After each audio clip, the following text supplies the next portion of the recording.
Hola, ¿qué tal? Muy buenas noches. Los saludamos desde los constitucionalistas, donde quiera que se encuentren. Les enviamos un cordial saludo y les deseamos un excelente año. El día de hoy tenemos un tema bien interesante y que, bueno, nos quedamos en el año 2024 con la publicación en el Diario Oficial de la Federación de la modificación al artículo 19 de la Constitución Política de los Estados Unidos Mexicanos. Para hablar de este tema, el día de hoy nos acompaña el maestro Arturo González Herón, maestro en Derecho Penal, a quien le damos la más cordial bienvenida de parte de Rodrigo. Hoy no pudo estar con nosotros. Y bueno, pues te pedimos que te presentes con la audiencia. Hola Anita, gracias por tu invitación, feliz inicio de año.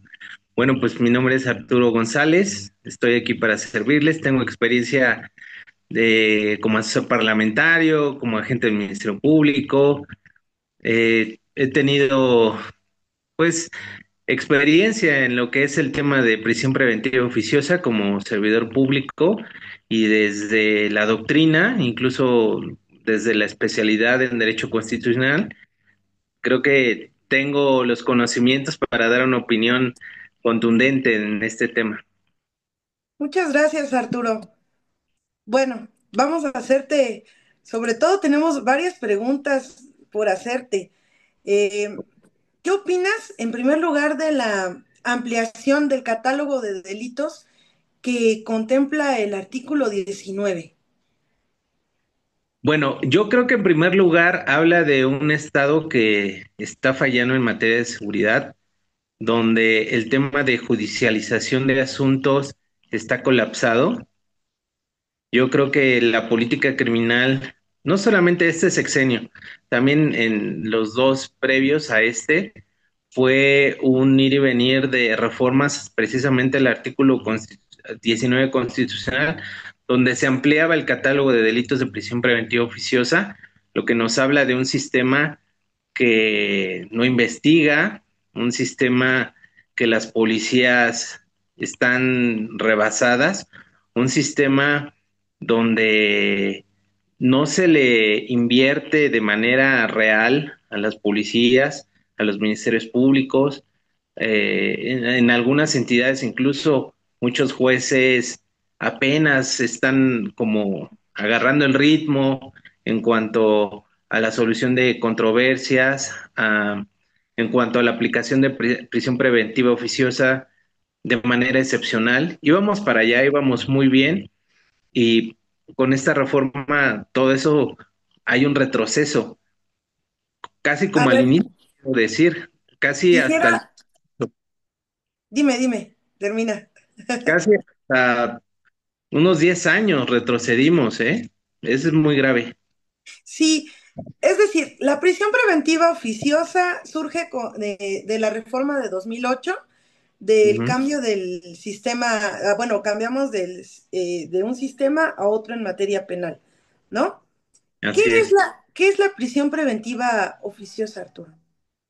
Pues mira, la prisión preventiva oficiosa se puede decir que es una medida cautelar, pero que se aplica sin más, de manera automática. Es decir, eh, anteriormente a la reforma, el Ministerio Público debía de justificar su necesidad, debía de ser una regla de excepción y no la regla. Debía de razonarse, justificarse su necesidad y sobre todo su proporcionalidad con mínima intervención, es decir, el Ministerio Público está obligado a demostrar con datos de prueba en audiencia de desahogados que la prisión preventiva es necesaria. ¿Por qué? Porque podía desaparecer objetos del delito, podía atentar contra la víctima o incluso el riesgo de fuga. Si eso se podía demostrar en un procedimiento ante el juez de control, el Ministerio Público podía solicitar la prisión preventiva. Ahí hay un tema porque son dos tipos de prisión preventiva, que son la justificada y la oficiosa. La oficiosa hacía sentido porque había delitos de alto impacto como el homicidio, la violación, el secuestro, Solamente en esos delitos se podía aplicar. Pero el sistema penal evolucionó y se fijaron criterios a que fuera nada más, aun y cuando estaba en la Constitución, fuera de manera excepcional, en donde los jueces, a través del Ministerio Público, si justificaba la prisión justificada o la oficiosa, si subsistía, se podía aplicar, ¿no? Era pues siempre ha existido, ¿no? Pero el derecho penal evolucionó y dejó atrás un tanto la prisión preventiva oficiosa y se aplicaba la prisión preventiva justificada, Anita. Ok, esto nos lleva de la mano, hablando en materia constitucional, viene derivado de la reforma en materia de derechos humanos, esta evolución a la que te Así, refieres. así es, a partir de la reforma de 2011, cambia totalmente el sistema jurídico, sobre todo en materia penal, con el artículo primero constitucional, ¿no? Que nos habla del principio de por persona y el bloque de constitucionalidad. Claro, bueno, también en materia de amparo, también había ciertas excepciones para la prisión preventiva oficiosa. Recordemos que, por ejemplo, el artículo 166 en su fracción primera, en materia de suspensión, es muy particular, ¿no? Porque nos habla que cuando se trata de prisión preventiva oficiosa, pues solo va a producir un efecto en el que el quejoso pues queda a disposición del órgano jurisdiccional de amparo en el lugar que se señale únicamente en lo que se refiere a su libertad y bueno, queda a disposición de la autoridad que corresponde conocer del procedimiento penal para los efectos que continúen, ¿no? Así es, así es. Ahora bien, había varios criterios jurisprudenciales, Arturo. ¿Qué va a pasar? Porque también quisiera retomar lo que señala el artículo 217, que habla acerca de la jurisprudencia y de cómo se debe de interpretar y aplicar la jurisprudencia. ¿Cuál crees que sea el panorama para el abogado penalista? Y más porque viene una reforma en materia judicial, toda esta reforma judicial. Entonces, ¿qué papel crees que venga para el abogado? Porque, bueno, teníamos anteriormente recursos, teníamos el juicio de amparo, pero ahora, ¿qué pasa? Tanto para el abogado como para el sujeto que tenga esta prisión preventiva. Yo creo que la tarea del litigante va a ser, va a tener que hacer debates intensos. Los abogados, conforme a los asuntos, asunto por asunto, vamos a tener que llegar a, a, a agotar todos los recursos necesarios. Es decir, por un lado, mediante el amparo indirecto, por otro lado, mediante el amparo directo. Eh, Hacer unos agravios importantes porque tenemos criterios de la misma Corte, por ejemplo, la jurisprudencia 2006-225, donde dice que la jurisprudencia de la Corte Interamericana también es parte de lo que tienen que estar aplicando los jueces en este país. Luego, entonces, eh, esta jurisprudencia está vinculada en los temas de la prisión preventiva. Por ejemplo, nosotros también acabamos de ser condenados el caso de Zompastle Tecpile y el caso de García Rodríguez, donde nos condenan por tener la prisión preventiva oficiosa. Eh, ¿Qué nos decían estas sentencias? Que por cierto, a partir de ahí también se nos condenó por el arraigo, que ya casi está en desuso en México. Recuerdo que en un estudio legislativo que hicimos el año pasado, nada más se usaron en el 2022, si no mal recuerdo, por manera excepcional, 11 casos de arraigo y ya ha ido en desuso, ¿no? Yo creo que ahorita nada más el año pasado que yo recuerde, fue el asunto de en Nuevo León, no sé si te acuerdas, que un grupo de ciudadanos entró al Congreso de manera violenta y les aplicaron el arraigo a 14 personas. Yo creo que el año pasado debe ser el único y fue de manera local, ¿no? Eh, Sí. pero bueno, todos estos asuntos han marcado la pauta para que deje de existir la prisión preventiva oficiosa. Pero yo creo que con la última parte de la reforma donde dice que no debe de haber interpretación y se debe ceñir a la literalidad, tenemos controversia con el artículo primero constitucional, porque el artículo primero constitucional, aparte de indicarnos el principio pro persona, indica el bloque de constitucionalidad, que dice que todas las autoridades deben de respetar los derechos humanos contemplados en la Constitución y en los tratados internacionales. Luego entonces la Convención Interamericana es parte de nuestro sistema jurídico y las resoluciones con base en la jurisprudencia que acabo de citar también deben de ser observadas por los juzgadores. Luego entonces yo creo que tenemos en la misma Constitución una controversia importante donde los jueces hoy en día, así lo creo, ahorita el sistema judicial nos da para que puedan interpretar. De ser el caso, el año 2000, pues ya este año, que pudieran surgir los nuevos juzgadores, es evidente que van a estar alineados con el sistema, porque ¿quién los va a elegir más que una maquinaria electoral, pues afinada por el régimen, ¿no? Por el partido hoy en boga, Morena, porque imagínense ustedes, si de por sí en una elección donde elegimos 5 cargos, como la que acabamos de tener el año pasado, era diputado local, diputado federal, alcaldías, eh, presidente de la República, alcaldes municipales, presidentes municipales en algunos Algunas estados. gubernaturas. Ujú. Imagínate un estado donde vamos a tener casi 100 y pico de personas que no los conoces, donde se les limita mucho el uso de propaganda electoral, propaganda política, pues ¿quiénes van a ser los únicos que van a llegar a ser jueces? Los que tengan el respaldo del partido en turno.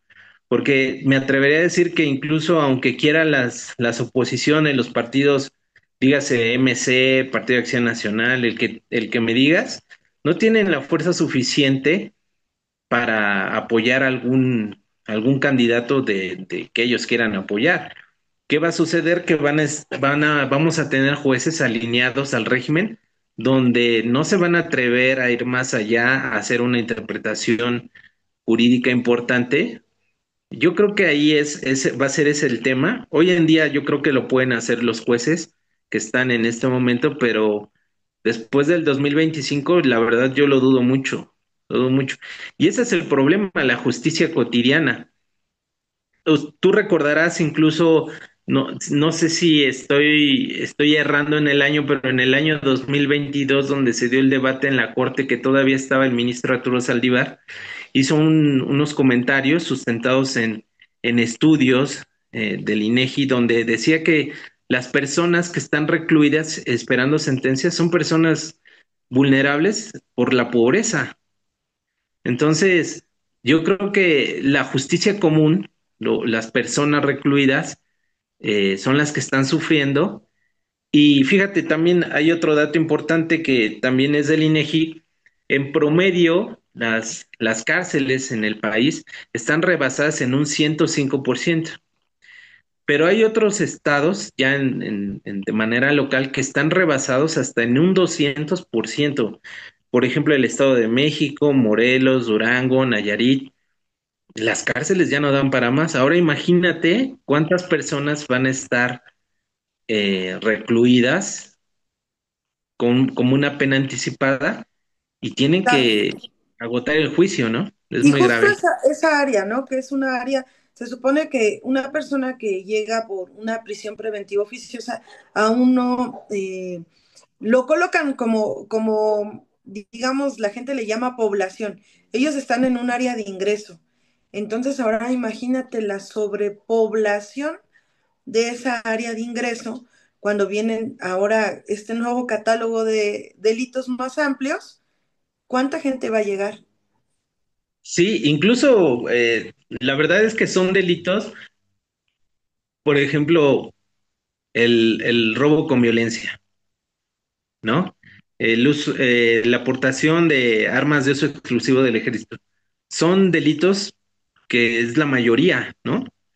Eh, y no vamos a entrar ya por ejemplo, al tema de cuántas personas son denunciadas o detenidas injustificadamente y les plantan un arma, un cuchillo. Porque, por ejemplo, el robo con violencia no es que hagan el uso de una pistola de calibre mayor, con el simple hecho de que le imputen que traía un cuchillo, ya es robo con violencia. Así los marcan los tipos penales en todo el país.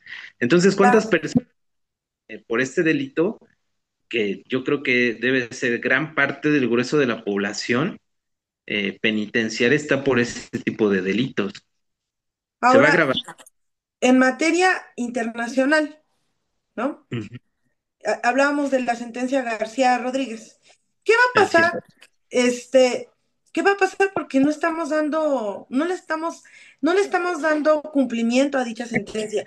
Todo lo contrario, bueno, todavía debemos, algunas cosas, por ejemplo, seguimos debiendo casos como Campo Algodonero, Rosendo Radilla, que fue lo que originó la reforma en materia de derechos humanos, y ahora tenemos otra más, suma la de García, que no se le está dando cumplimiento y que lejos de ver la forma de eliminar la prisión preventiva oficiosa, la estamos ampliando.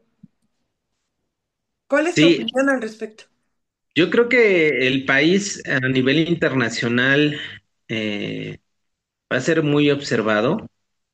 Yo lo que considero que México se había considerado como un país democrático en avance, un país que sí estaba tomándose en serio los derechos humanos, porque ya habíamos asentado desde la Constitución, el artículo primero constitucional, eh, los criterios de la Corte, que le daban un campo extenso a los jueces para resolver los asuntos. Por ejemplo, ya ves que no tenemos un control de constitucionalidad difuso, donde no solamente la Suprema Corte interpreta, sino también los jueces pueden hacer estudios de interpretación conforme, donde si había controversia entre ya sea la Constitución, una ley local, podrían interpretar la ley que mejor le beneficiara a las personas y optar por esa opción. Entonces, el país va a estar observado. Yo creo que eso va a traer consecuencias incluso económicas, porque ¿cuál es la única manera que tendría el el concierto internacional? Eh, presionar al país de cierta forma con pues a lo mejor algunas opiniones en el contexto comercial pueden alejarse las inversiones, algo tiene que suceder porque no podemos ir por esa vía. Mira, yo te decía que un Estado democrático se caracteriza porque aboga por los derechos humanos, pero hoy en día, en la 4T, que así le llaman, eh, lo que estamos viendo es un acotamiento de esos derechos. El artículo 19 constitucional, el ampliar el catálogo, como te decía, es restringir el derecho a la libertad de las personas, privándolos de manera automática. Y ya lo estamos viendo. Ha sido, por ejemplo, la desaparición de órganos autónomos. Llegas el INAI, de transparencia, eh, va, el de el Coneval, hay Ujú. un Van por la COFESE, ¿no? OFESE, Ujú. todos esos organismos que nacieron para quitarle poder al Ejecutivo, que tenía un poder amplísimo y que se le quitó, incluso, por ejemplo, el mismo INE, ¿no? Que ha visto reducida su capacidad de presupuesto para organizar elecciones, e incluso ellos, el mismo INE ha dicho que no puede llevar a cabo con ese presupuesto las elecciones a cargos judiciales. Bueno, pues todas estas eh, aminoramientos de derechos son propios de un régimen que está acabando con, reduciendo los derechos de las personas y reduciendo organismos que eran importantes para el ciudadano porque le quitaban el poder al Ejecutivo, eran tareas especializadas y a mí en lo particular, el INAI pues ya no va a haber un filtro para los recursos públicos. El gobierno va a poder gastar en lo que quiera y no va a haber un control. Yo Claro. creo que eso es lo grave, Ana. Y del contexto internacional nos vamos a estar muy señalados, vamos en retroceso. Las campañas de la 4T en las mañaneras que han seguido quieren dar otra perspectiva, pero es insostenible. Yo creo que a la larga eso se tiene que caer y también el ciudadano lo va a resentir. Como te decía, la justicia común, lo que le pega al ciudadano al día a día, también va a haber un momento en que ese discurso va a ver que no es cierto. Las personas van a estar recluidas y se acabó. Claro, definitivamente. Y sabíamos que toda esta serie de modificaciones venían desde el no nombrar consejeros, desde no nombrar magistrados del Tribunal Electoral, el ir modificando las leyes, por ejemplo, la modificación al juicio de amparo, los efectos del juicio de amparo como tal, los medios de control de la Constitución. Creo que poco a poco la ciudadanía se va a ir dando cuenta que se quedó sin medios de defensa. ¿Cómo es posible que el día de hoy viene una modificación, una reforma, una adición a la Constitución y que no haya un medio de defensa de dicha Constitución? Entonces, poco a poco pienso que la ciudadanía se va a ir dando cuenta de el daño, el retroceso en materia de derechos humanos, el daño que viene para la economía, que la economía al final del día nos va a pegar a todos, porque todos necesitamos recursos. Y el hecho de que vayan por los fondos de ahorro, que vayan por los fideicomisos, son alarmas y diríamos los chavorrucos son red flags de que el dinero ya no está alcanzando. ¿Estás de acuerdo? Sí, de hecho, el apoyo que tiene, la aceptación que tiene es por todos los programas sociales que, digo, no estoy en contra, pero dar dinero de manera desmedida va a ser insostenible. De hecho, nuestra pirámide poblacional ya se está invirtiendo, ya vamos a ser mucho más viejitos que jóvenes, y eso va a ser insostenible a la larga, ¿no? Pero pues bueno, son Claro. políticas que están instaurando ahora que lo único que hace es tener una, pues, cuota electorera, ¿no? Son electores cautivos que, pues, los tienen maniatados a que si no son ellos, va a llegar otro y se los va a quitar. Eso es muy grave, porque sí nos estamos convirtiendo en una dictadura que tiene electores cautivos por dádivas, ¿no? Claro, definitivamente. Pues bueno, Arturo, yo te quiero agradecer. Eres un gran amigo. Te queremos mucho de este lado de los constitucionalistas. Es un gusto siempre platicar contigo. Y buena manera de conclusión. ¿Cómo podemos cerrar esta reforma al artículo 19? Pues mira, yo puedo decirte que es un retroceso que no va a ayudar a solucionar los problemas del día a día, de inseguridad, los problemas de abuso de poder, de corrupción. Esta reforma no ayuda mucho. Yo como sabes, estaba como asesor parlamentario y hicimos un estudio desde la propuesta alternativa. ¿Cómo podíamos en realidad ser una reforma al sistema judicial que sí ayudara a los ciudadanos? Y recuerdo yo que dábamos la opción de que, ¿por qué no mejor ampliar el número de defensores públicos, ya sea en materia penal, que es lo que más resuena, ¿no? Pero, por ejemplo, hay muy pocos defensores públicos en la cuestión civil, en la cuestión familiar, en la cuestión administrativa, en la cuestión de amparos. Hay muy pocos defensores públicos, que esos sí deberían de ser considerados defensores del pueblo, ¿no?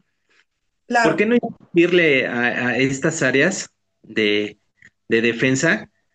Porque no nada más es la materia penal, o sea, en materia familiar hay muchísimos conflictos, también el sistema está rebasado.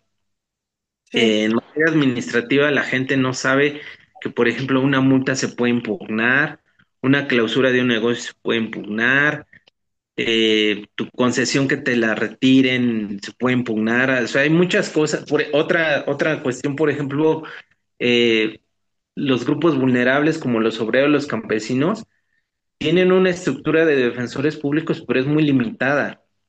claro, Que no mejor el gobierno hubiera dado un presupuesto, abrir una convocatoria ahí para que los jóvenes pudieran aprender? Es decir, hay otras formas de verdaderas de apoyar la crisis judicial. También decíamos que por qué no ampliar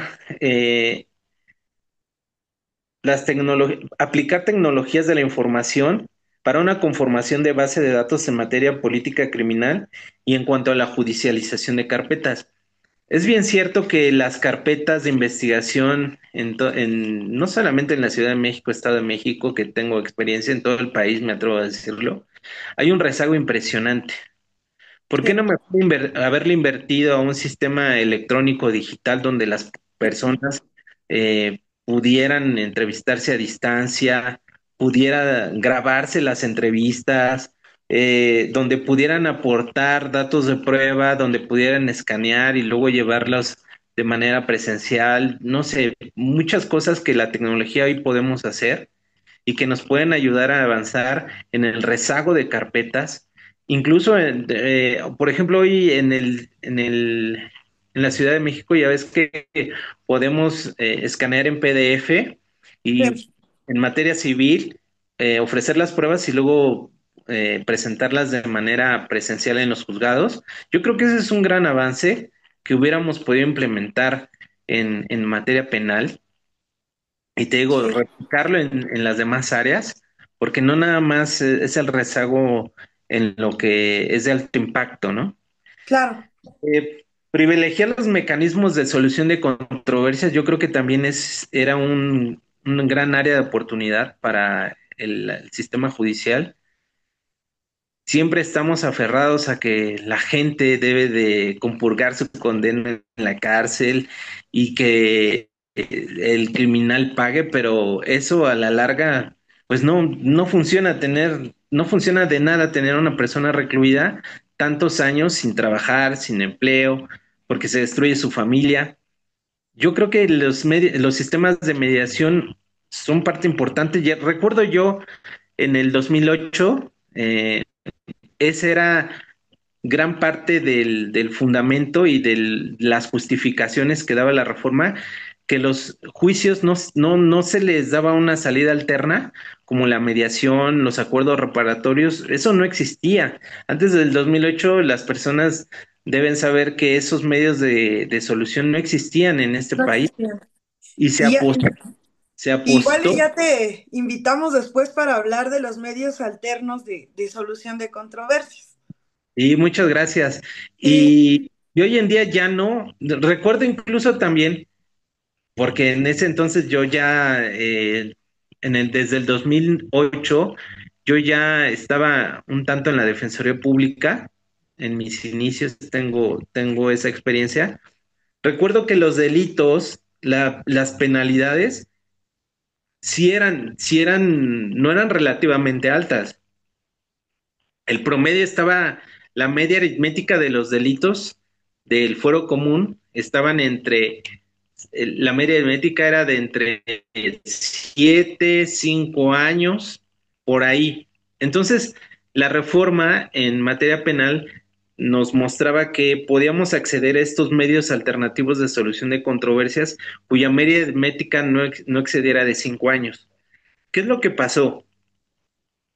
El legislador se empecinó a subir las penalidades. Entonces lo que provocó es que el sistema siguiera estando igual, porque las personas no podían acceder a un medio alternativo de solución de controversias porque la media aritmética ya se había elevado, ¿no?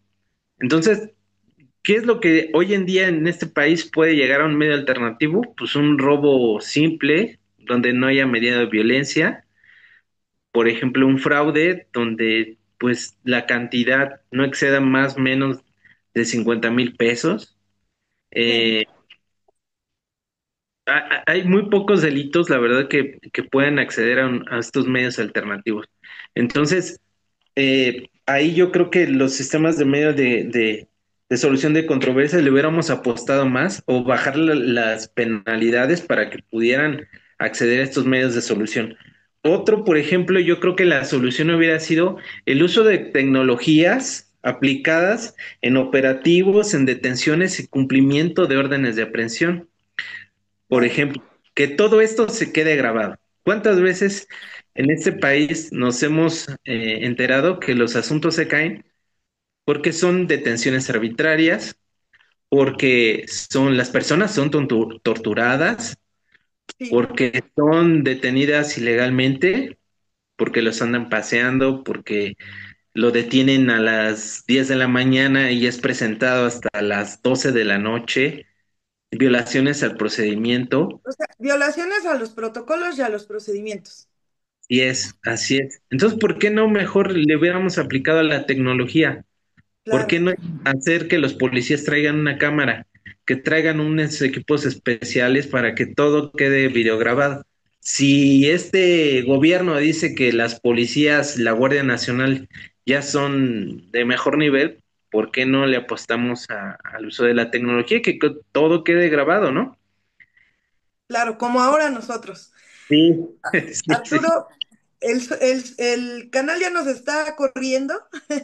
Me gustaría hacer una segunda parte donde hablemos acerca de la implementación de lo que de lo que tú propondrías para la reforma en materia penal. También por ahí tienes comentarios respecto a la reforma en materia judicial.